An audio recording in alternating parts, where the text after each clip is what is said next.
Let's take you to this. The world will take stock of the achievements of women since the Beijing Conference 30 years ago. Auditor General, Auditor Maluleke, is addressing a gathering. Let's take you there. Provide counseling and health care for survivors of violence. And these are lifelines that are now accessible in most countries today. More than 100 countries have trained police to support survivors, which is an important step to seeking justice and preventing violence against women. We've seen advances in the area of economic empowerment of women. Gains since 1995 include the nearly global spread of legislation banning gender-based discrimination in employment. New services have emerged to ease women's burden of unpaid care, and gender gaps are closing across the education systems right across the world. These statistics and movements should always be read against the Sustainable Development Goals, and particularly SDG 5 and Target 5.8, which urges national governments to undertake reforms to give women equal rights to economic resources, as well as access to ownership and control over land and other forms of property, financial services, inheritance, and national resources in accordance with national laws. In this 30th year of the Beijing Declaration, it is fitting that we should accelerate our efforts because the promise of a world in which every woman and girl enjoys full gender equality and where all legal, social, and economic barriers to their empowerment have been removed remains unfulfilled. The World Bank estimates, and this is now based on statistics provided in 2022, they estimate that around 2.4 billion women of working age are actually not afforded equal economic opportunities. To be clear, it means that nearly 2.4 billion women globally don't have the same economic rights that men have. And this is not an accident. There are many, many barriers to this. So, my fellow activists and agitators, I do believe that at the heart of advancing gender equality is the ability of women to participate in the financial system that drives the development of families at family level on a smaller level, but also the participation of women in advancing economic development and social development in their countries and across the world. Financial exclusion is still a reality that women face in their daily lives. Half of the world's population is female, and more than half of them are disadvantaged and marginalized. And that means that a sizable percentage of people that should be contributing positively to the economy and the country's development are being denied the right and opportunity to do so. And that's where the biggest challenge lies. It was not only until recently that women could open a bank account, even in this country, without the acquiescence of their husbands. And perhaps women of my generation and even younger forget that it was our own mothers and grandmothers who couldn't do that. They couldn't buy land, and they couldn't do so many things that we take for granted today. So the journey of driving financial inclusion for women must continue. For you and I have been able to experience firsthand the benefits of being able to earn your own salary, buy your own property, buy your own assets, and make choices and decisions that affect you with a clarity of mind around what you prefer. So financial inclusion is something we have to continue to agitate for. First, it's about access. The World Bank says that it's about reducing barriers to economic participation. Financial services equip women with tools and resources to start and grow their businesses. It allows them to manage their household finances and to invest in their own futures, strengthens their voices in decisions that affect them, and it narrows gender pay gaps as well as gender gaps in terms of access to financial capital. Financial inclusion supports entrepreneurship and business growth, bringing more people and enterprises into the formal economy. And in other words, it's in the interest of development, of country development and economic growth that we drive the inclusion of women, because they are the ones who will open up businesses and employ people, and especially in a country like ours, in a continent like ours, where inclusion of people into the formal economy is something that we still have to deal with. Access to credit and capital, secure savings and efficient payment services enable small businesses to expand. It enables them to create jobs and drive economic development. And access to insurance enhances resilience by offering protection against unforeseen risks and financial shocks, providing individuals with a peace of mind and allowing entrepreneurs to undertake ventures, to take risks with much greater confidence. We've seen a number of successful female entrepreneurs redefine the landscape. We've seen a number of people inspire us with their success. You need to look no further than the World Development Bank, Wiphold, but I'd like to focus on a particular story, that of Mam Daphne Mashilonkosi.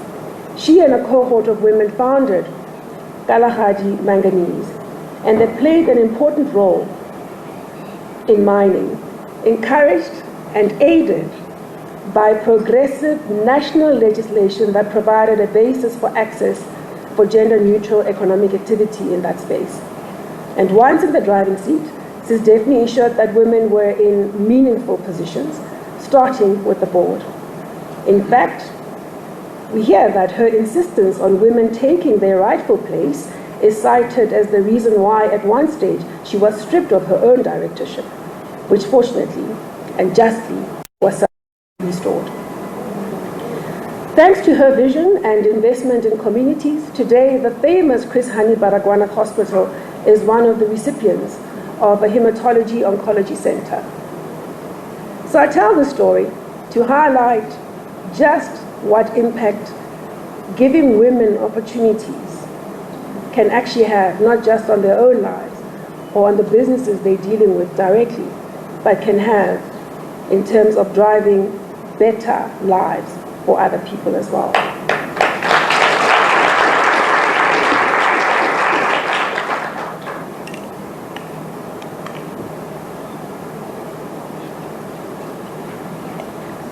The Beijing Plan of Action calls for each nation, each government and jurisdiction to develop a plan of action, one that changes the status quo, which means that had to adapt their policies, draw up new ones and deliver so that they could deliver on this specific commitment.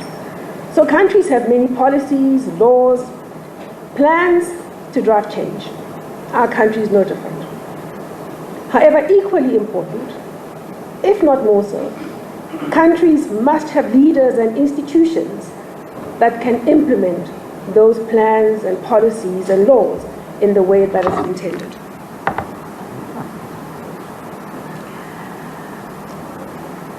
Advocacy is one thing. Agitating for the establishment of institutions that will implement those policies, I believe, is more critical and more urgent. Advocating for institutions led by people who are aligned to the vision, who are ethical and responsible and responsive and accountable and transparent about what they're doing is probably more urgent. Ensuring that we've got institutions that will give effect to the promises that come when we ululate at the signing of a program of action, that becomes much more important. It's not lost to me that the story of Mam Daphne would probably have been very different, even with the same policies, had we had different leaders. I'm not sure it's an accident that the department that was charged with implementing those policies was led by Sis Phumzile, who was the minister then. I'm also alert to the idea that the president of the country is an ally for gender equality. The president at the time, who was responsible for giving effect to these policies, is an ally for gender equality and saw fit to ensure that those policies were implemented to good effect. Imagine how much further we'd be on implementing our good policies if we had worried just as much about policy as we do about who's going to implement them and which institutions we rely on. I must say, implementing policy must cut both ways. There's the private sector and the public sector. You've got to worry about institutions in both. But because I spend my time and energy and focus in the public sector, that's where my worry is. One of the things I think will be consistently disappointed with ourselves for, and will continue to lament about, is the fact that we've not invested enough attention and consistent effort in building public sector institutions.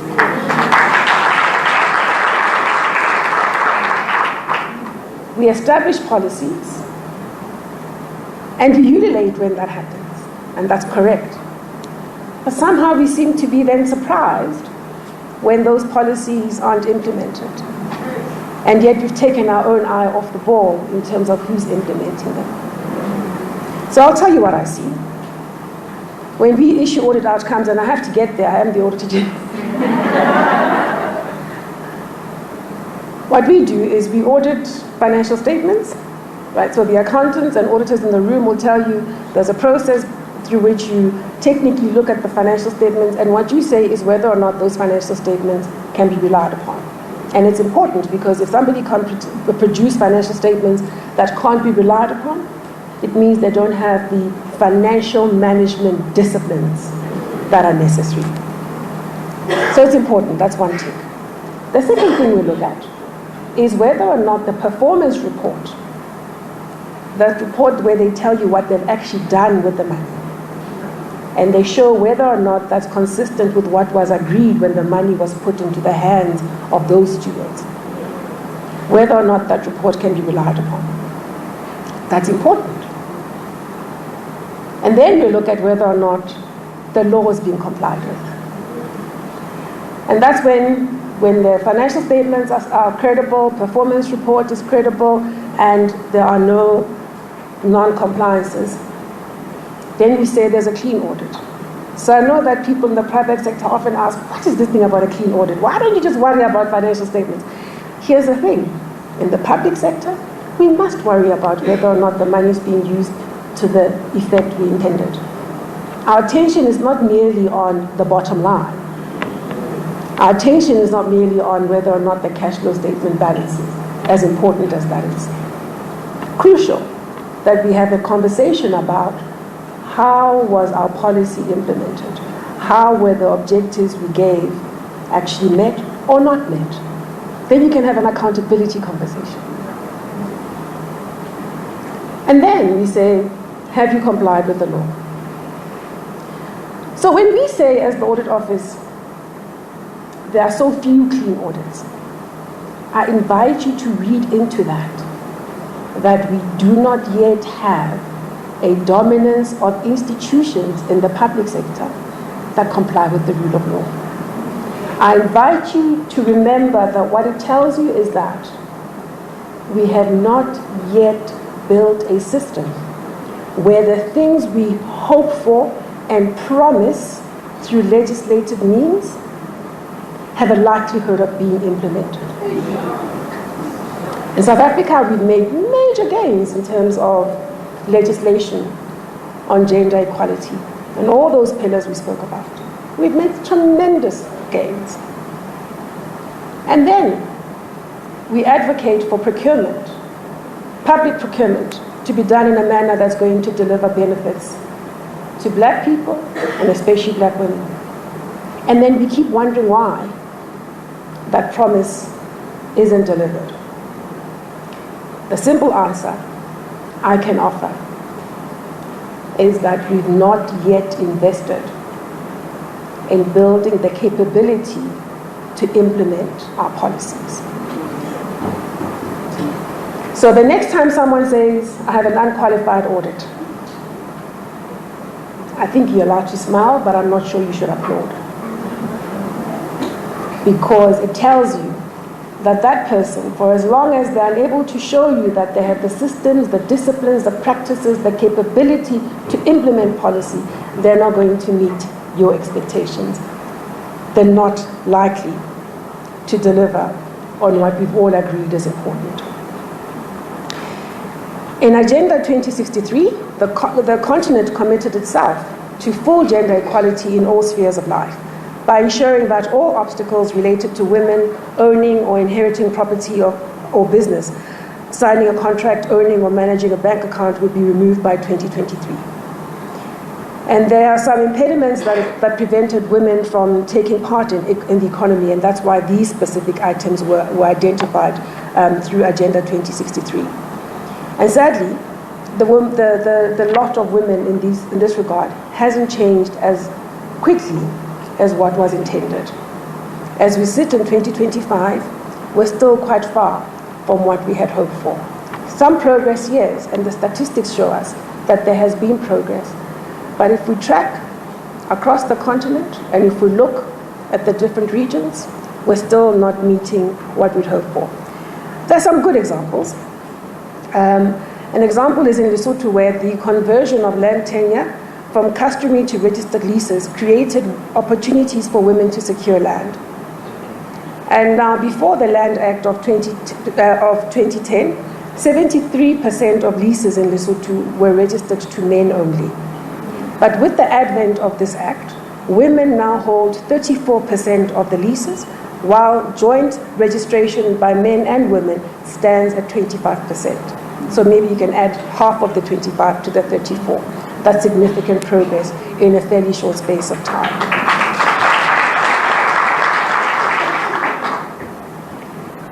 By any measure, we must agree that we are still far from where we want to be. However, we know that where there is a will and where there's capacity to implement, change is possible. The Beijing Declaration, and as we think about Beijing 30, Beijing Declaration was a call to action. A call to action for women and girls to be treated fairly. A call to action which I believe is still valid today. We are now called upon to ensure that we increase the pace of gender equality and remove stumbling blocks for women to play a full role in the economy. And like Sis Daphne, those in positions of authority need to ensure access. And once doors have been opened, we know women do take their rightful places. Study after study shows that there's still significant dominance by men in the financial services sector, with 8% of CEOs being female. One that we celebrated together just about a year ago, Mary Bilagazi, who took on the leadership of First Rand. Only 22% of CEOs in financial services are female, according to a 2022 study by PwC. This is another picture that reminds us that legislation and policy alone won't get us there. And I talked about institutional capacity. And I know I spoke a lot more about the public sector, but it shows you that even in the private sector, we have to continue to agitate and get the implementation of policies that have all been agreed. I happen to have real experience in our institution at the Office of the Auditor General of how, through allyship, through policy, through decisive and consistent attention, we've been able to transform the institution. Through the work of my predecessors, former AGs, who are male, by the way, and through the work of many in the institution, we've now got an Auditor General of South Africa that, yes, has 4,000 people that work there on a full-time basis, including 1,000 chartered accountants. Okay, I'll say it again. 1,000 fully qualified chartered accountants. Because if you know the profession, you know how important that is. Most of them female, more than 50%. And most of them African females, by the way. What we've done over many years is we've implemented a bursary program that allows financial access for young people who want to go to university. We then work with the universities to ensure that they're supported throughout their academic studies. We then have a training program that allows them to get their on-the-job training while they work in our office. And it is the largest graduate training program that has been accredited by the South African Institute of Chartered Accountants.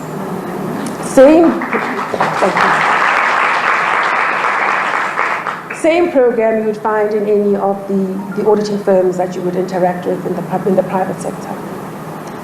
What excites me most about this program now is, yes, over time we've helped more than almost 3,000, more than 2,000, but I think we're getting close to 3,000 now of people who've been able to qualify as CAs, having been trained through the office. But wait for it, I have to tell you this you gotta get, right? So now, the Office of the AG every year delivers into the market fully qualified CAs who have passed the SAICA board exams, the same ones that are written by everybody else. Almost 300 people every year qualifying as new chartered accountants. To put that number into perspective, we are this year number 3 behind 2 of the big firms, with the other firms behind us.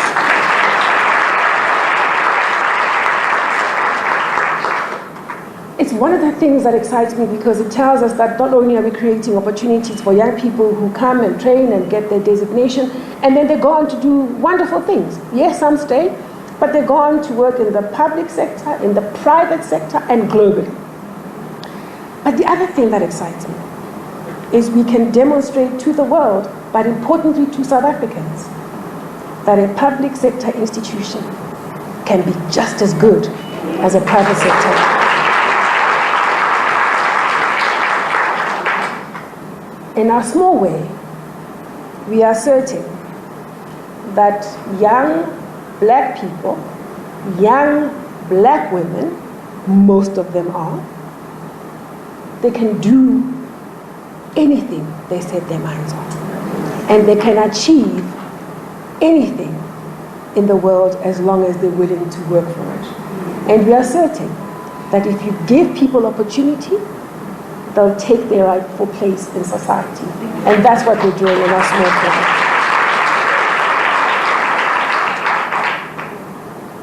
Being intentional about developing talent is a major contribution we can all make in driving the inclusion of women in the economy, the ability to access capital and to generate capital, the ability to make decisions for themselves, about themselves, for their families, about their families, and for their society.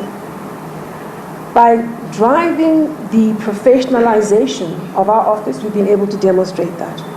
And what we are seeing is that even other supreme audit institutions, our peers, especially those in the region, which we work with directly because we drive capacity building for other AGs across the continent, we're seeing that they are also more and more, just like us, worrying about how they drive inclusion in their work environment through policies and action and accountability for those actions. We're also seeing them worry more and more about how they... Okay, that's all on International Women's Day. That's the Auditor General, Maluleke. They're talking about some of the strides that were made by women, of course, and also touching on inclusion, particularly when we look at financial inclusion, says this supports the empowerment of women.